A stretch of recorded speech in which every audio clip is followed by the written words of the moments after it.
Hello ladies and gentlemen, this is Eugene and welcome once again back to my YouTube channel.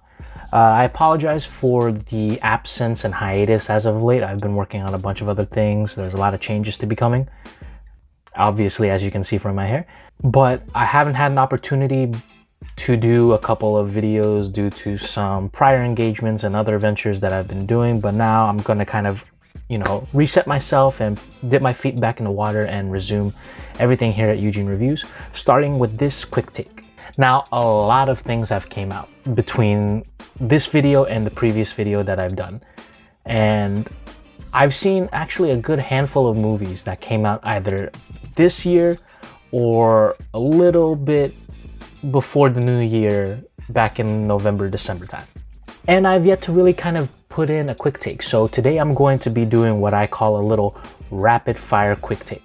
I'm going to go through a handful of films that came out as of late and give you a quick little spiel of the summary of the film as well as my quick take on the film. I'm going to try to do those in quick little 30-second intervals, maybe even more, and come up with a 5-star system, 1 to 5 stars or 0 to 5 stars. Plus, I'll also give you insight on which channel, which streaming service you can use to broadcast these movies. All right, so let me go ahead and get started with my rapid fire quick takes. All right, so the first film in my rapid fire quick take is the Warner Brothers and HBO Max released film, The Little Thing. The Little Thing stars Denzel Washington, Rami Malek, and Jared Leto, all Academy Award winning actors. And it revolves around the story of this retired lieutenant who's brought back to the force, who's kind of been led back into the force from a cold case that he believes will lead him to the real culprit of this long-standing investigation. And it stars Rami Malek as this up-and-coming lieutenant who takes actually the previous job held by Denzel Washington. And one of the suspects in the film is actually played by Jared Leto. And it's actually a great performance from him that we haven't seen possibly since when he won the Academy Award for Dallas Buyers Club. So once again, a lot of star power in this film. You're drawn in from these Academy Award winners from the get-go. Denzel, Rami, Jared, they're all on board. But I think that's the only thing that the film is going for, because other than those stars, it just felt a little inconsistent throughout. The dialogue felt mushy, the overall chemistry felt bland, and it just felt like it was rushed. I will give credit where credit's due. I had mentioned Jared did a great performance, something we haven't seen since he won previous years ago. I'll also give it where the plot twist in the latter half of the film towards the end is a real eye-opener. Some people will feel indifferent about it. People will either be confused, people will be shocked about it, but I'm more so on the side of, shocked with a little bit of wondering why is it that this took place. But other than that, that's really all that it's going for. Inconsistencies, it just felt like it's rushed. It felt like it could have delivered more. Maybe it just felt like it underperformed. And yeah, it really is kind of disappointing that we have these great stars and it wasn't able to unfold the way we wanted to. So I'm gonna give The Little Things a 3 out of 5 stars. It was on HBO Max in January and it concluded its run in February. I want to say mid-February. But unfortunately, it's not on the streaming site now. It's unavailable to stream, but give it a few more months as it goes through the home media release. I believe it'll also come back on HBO Max in the foreseeable future. The second film in my rapid fire quick take is another HBO Max released movie from Warner Brothers, and it is Judas and the Black Messiah.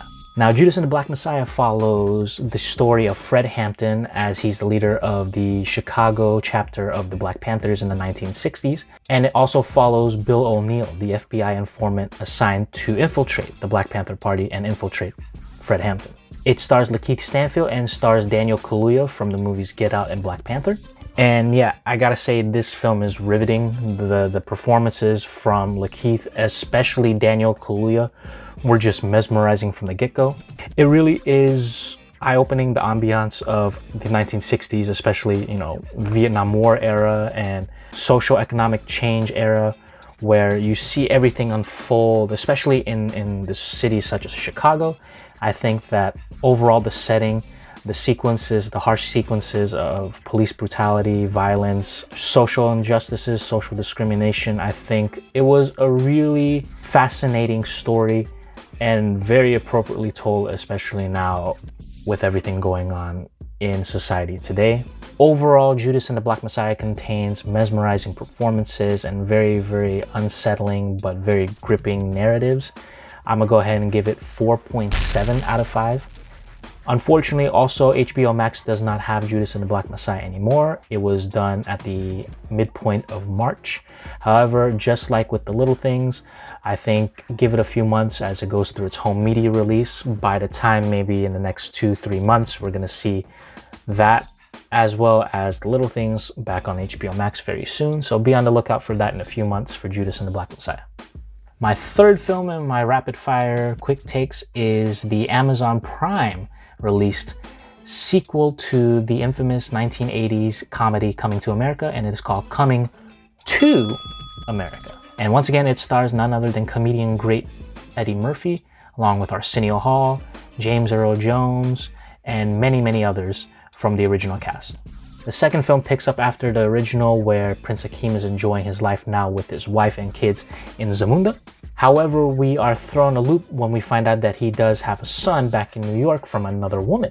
So the film follows this quirky journey where Eddie Murphy's character, Prince Akeem, goes to New York, brings his illegitimate son and his baby mama over to Zamunda, enjoys life there, and just the crazy antics that come in there. Also, you see Wesley Snipes come into the fold as a rival tribe member and leader as he tries to attempt to dethrone Prince Akeem from Zamunda.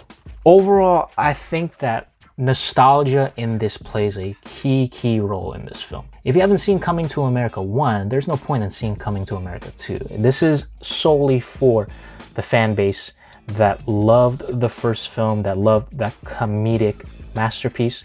This is for them. This is fan service for all of them. And yes, of course, it's long overdue, and I feel like it came a little bit too late, but it is still fun. It's still antic filled. It's still laughable. It's still filled with hilarious parts that I think that any fan of the original film will enjoy in this particular edition.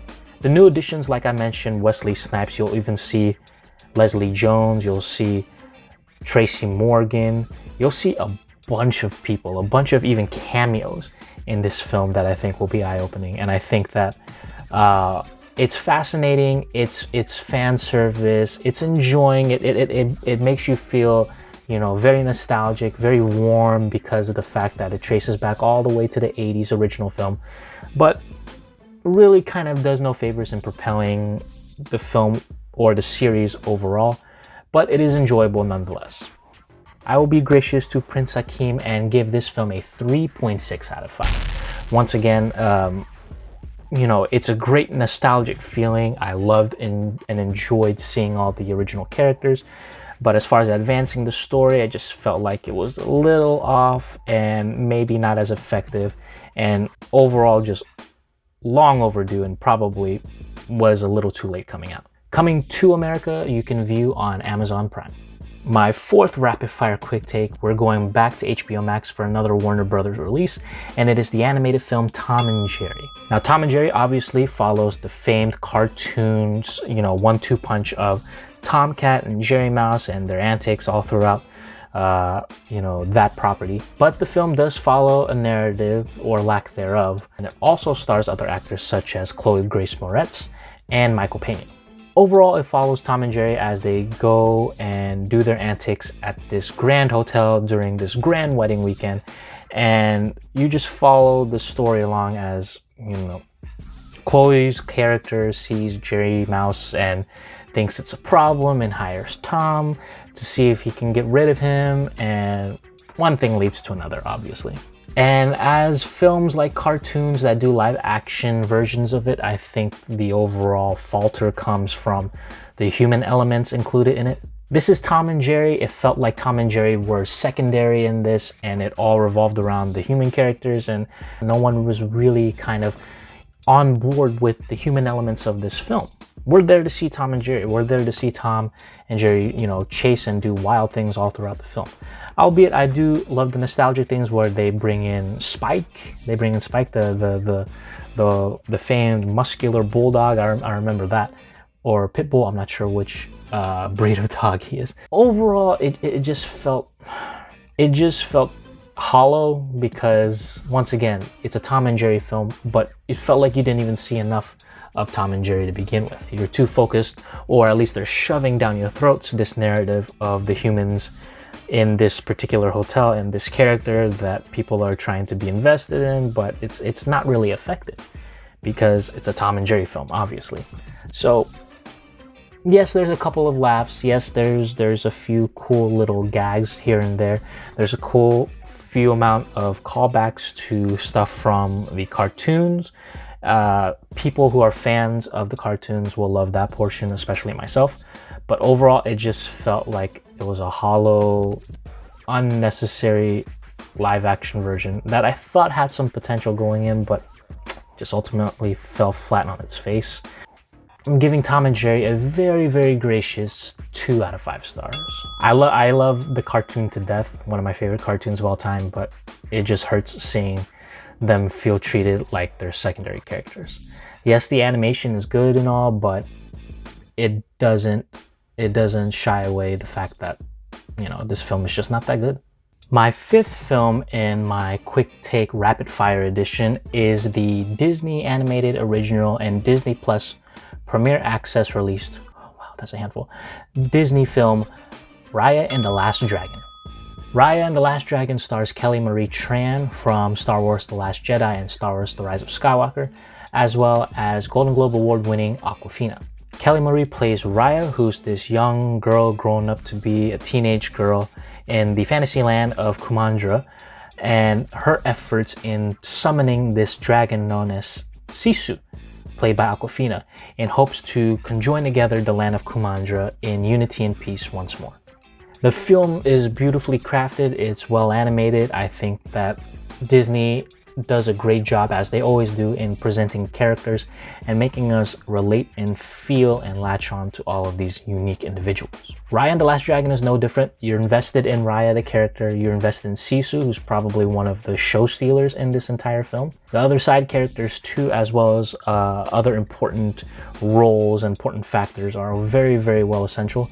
And the social commentary too, the underlying social commentary with this, I think is very, very ballsy and something that is enjoyable for kids, but also understandable and relatable for adults. Disney does a great job, especially nowadays, with getting great storytellers and great animators and great filmmakers to produce these wildly original yet fascinating tales with characters that we can relate to, and we're for sure gonna buy the hell out of their merchandise. Because believe me, once Raya came out, I'm sure that I bought a handful of stuff for my niece. It's an intriguing story, great animation, great characters, and something that is formulaic of Disney as of late in delivering us great stories, great characters, underlying tones and themes that really hit hard to home and makes it relatable for its audience. I'm gonna go ahead and give Raya and the Last Dragon a 4.3 out of 5. You can catch Raya and the Last Dragon in theaters if you like, or you can buy it on Disney Plus's Premiere Access, albeit that is $30, or you can wait for it to be free for all Disney Plus subscribers when it comes out, probably in the next 3 months. I'm not sure what the official date of it going free on Disney Plus is, but you can catch it then. My 6th film, yes, we're going through more of these. My 6th film and my rapid fire quick takes is the Netflix film The Trial of the Chicago 7. Now, The Trial of the Chicago 7 actually came out last year, but I'm just getting to watching it this year because I'm hearing all of the awards and accolades that have been nominated and have won. The film is written and directed by renowned writer Aaron Sorkin, who has done great works such as The Social Network and just as recently Molly's Game. It follows the courtroom drama and battles of these 7 individuals that took place in the 1968 Democratic National Convention. It stars a plethora of stars. It's got Academy Award winner Eddie Redmayne, Academy Award winner Mark Rylance. You've got Michael Keaton in this film, Joseph Gordon-Levitt's in this film, Sacha Baron Cohen's in this film, Frank Langella, and Yahya Abdul-Mateen. Very star-studded and very, very, very good. I'm talking that's one of my favorite films. The Trial of Chicago 7 is a great courtroom drama, and it brings me back to a bunch of other courtroom dramas like A Few Good Men, and all of the dialogue is really the strong point, and really the relatability and chemistry amongst the seven as well as other characters in this film. It's really, really intriguing, and the storytelling too, connecting the pieces and kind of going from present to past, and the whole flashbacks of the narratives from everything, and getting a whole different perspective on different stories from different characters. The Trial of the Chicago 7 does well in weaving everything into one great big picture, and I applaud Sorkin for really the mesmerizing job he did with just his second directed film. This is his second directorial film. Sacha Baron Cohen, I mean, the guy is a phenomenal actor. Say what you want to say about Borat and other of his, you know, crazy, just chaotic antics. He is a phenomenal actor, and Trial of the Chicago 7 really highlights him and bolsters him in a bar of his own. Overall, if you enjoy courtroom dramas and really the unfolding of narratives that is interwoven from past events to current events, it really is something to behold, and I see why now it's getting a bunch of awards and accolades, and I applaud that. I'm giving it a 4.7 out of 5. Once more, you can catch The Trial of the Chicago 7 on Netflix. I don't know how much longer it's going to be on Netflix, but if you can catch it right now, catch it right now. I'm telling you, it's worth it. I got two more of these rapid fire ones, so bear with me here. My seventh rapid fire quick take is a film known as Nomadland. Nomadland follows the journey of this one lady named Fern, who is a nomad, which basically means that she travels all throughout the western portion of the United States in a van, and makes her living in a van, and really lives the nomad life. Doesn't, you know, live in houses, doesn't go to hotels. She lives out of her van and joins with this great community of nomads and learns to survive and being, you know, in this type of lifestyle. Fern is played by Academy Award winner Frances McDormand, who does a great job in this film. This is directed by Chloe Zhao. If you haven't heard about Chloe Zhao, now is the time to know about her, because this film is so cinematically beautiful. From the shots of sunsets all throughout the deserts to the scenery of different landscapes, I think visually this is one of the more appeasing films of this year, and it's understandable why Chloe Zhao and company is getting nominated for so many awards. Remember, look out for Chloe Zhao, because in a few months when The Eternals come out, you're going to realize, oh, Chloe Zhao, I remember that name because she directed this film, and she's also directing The Eternals. So I do enjoy Nomadland visually. I think that from an artistic perspective and seeing the layout of everything from the western portion of the United States, it is a beautiful tale to behold. However, the film, I think, is a bit suffering in the lack of narrative. I think that there is a story to be told, there is a concept to be told, but it just doesn't feel like it's precise and it's open-ended. And maybe that's the concept of the story. Maybe that's something I don't latch on to, but maybe you might. But overall, it just felt like a narrative-less story. It doesn't feel like it's going to this projected place. But you do follow this character and you do follow her struggles. And I think the struggles are the glue for this entire film, and really getting a feel of this community that is actual real people. Like the nomads that you meet in this film are legitimate nomads. These aren't actors. These are actual nomads that you see throughout the film. So I applaud that. I think that overall it does a great job in exposing us on what this community consists of and really what their walk of life is. And I do applaud Chloe Zhao for making such a beautiful scenery. I mean, this is just bar none one of the most beautiful films I've ever seen. But once again, yes, I just felt like it was a bit brought down for me in a case that it just wasn't strongly narrative, you know, wise. But overall, a good film to witness if you like art and the beautiful crafty showcasing and illustrations of movies and movie settings. Check out Nomadland. I give Nomadland a 3.9 out of 5. You can check it out on Hulu right now, and you can actually check it out in theaters. And my eighth and final rapid fire quick take is another HBO Max released film, and it is none other than the highly anticipated Zack Snyder's Justice League. Now, Zack Snyder's Justice League is once again Justice League, a film that came out 4 years ago, but it's cut in the fashion that Zack Snyder, the director, intended it for. If you don't know about the history and the overall production stories from the first original Justice League film, look that up before you watch this so you can understand why that they brought this cut out for the public. Basically, the director Zack Snyder was going through a tumultuous time personally during the production of Justice League that led him to step away from the film. There was drama within the studios and the production that just led the film being a completely different monster compared to what Zack Snyder originally intended for. That led to a lot of lackluster performances and reviews for the original Justice League cut. But many people were convinced it could have been a different way if we had seen it the way that Zack Snyder intended for. With HBO Max garnering a lot of attention and garnering a lot of interest, it only made sense that they revive the Zack Snyder Justice League cut and they put it on HBO Max. And it follows the same story. It's the same story with a couple new additions like scenes and a couple additional sequences that kind of expand the entire story a little bit more. But overall, it's the same film. But seeing this film compared to the original cut, you can obviously see the vast difference and improvements from this. They really did improve on a bunch of character arcs that were lacking or weren't even there in the first cut. They improved upon a bunch of the music. I think was a great addition to it. Junkie XL he's getting there. He's starting to become one of my favorite composers in film as of today. So they did a great job with that. They did a great job in developing the sense of unity within the team. It just felt forceful in the first cut. This, you really feel like this is a full-fledged team and this is why they were brought together.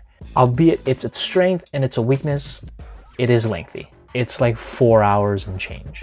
So if you're not one to sit through 4 hours and change, sorry, this film may not be for you. This film is very centric towards fans of this film, fans of DC Comics, and those that were intrigued to wonder what the Snyder Cut really was gonna consist of. But overall, I do see this as a vast, major improvement compared to the first original cut. And while I did enjoy the first cut initially when it came out, I do enjoy much more this cut. While it is a little longer, I do enjoy and am immensely proud of how well they stretched out these characters and their meaning towards this entire world. Like, you feel now more for Flash, you feel now more for Cyborg, you feel now more for Superman, you feel a lot more. There's a lot more weight to these characters now, and I think that having this cut was necessary to really build on these characters and build on this story, and I think it does a great job in trying to improve what was with the first Justice League cut. Now, if you weren't a fan initially, I don't think there's really any possibility of you being swayed by this cut. It's the same film. They added a few more scenes and they added a few more layers to it, but it's essentially the same movie and you probably won't be swayed anyways. This is essentially for fans that was desperate and eager and curious to see the Snyder Cut. But for me, I think the film is swell, even despite its 4-hour runtime, 4 hours and change, might I add. I'll give it a 4 out of 5 for now. You can catch it on HBO Max. I think it recently came out last week, so give it a month. After a month, it's gonna be gone, and then after that, you're probably gonna have to wait 3 months before it's back on HBO Max again. So catch it while you can.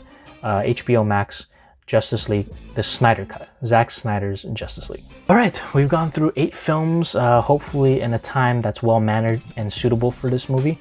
What did you guys think? What did you all think of any of those films? Were there any other films that I probably missed out that you would want me to do a quick take on? Maybe not a rapid-fire quick take. Let me know in the comments section below what you feel about these movies, what other films you wanted me to take a look at. If there's something that I missed out about, please, any and all comments, if they're suitable, are welcome. Thank you so much for tuning in. Please continue to like, share, and subscribe my videos, and as well as my other social media platforms such as Instagram and Twitter. You can find me at Eugene Reviews on both of those. Continue to follow and support this channel. I'm going to be putting out more content soon now that I'm kind of back and in, you know, the groove of things now. So thank you once again.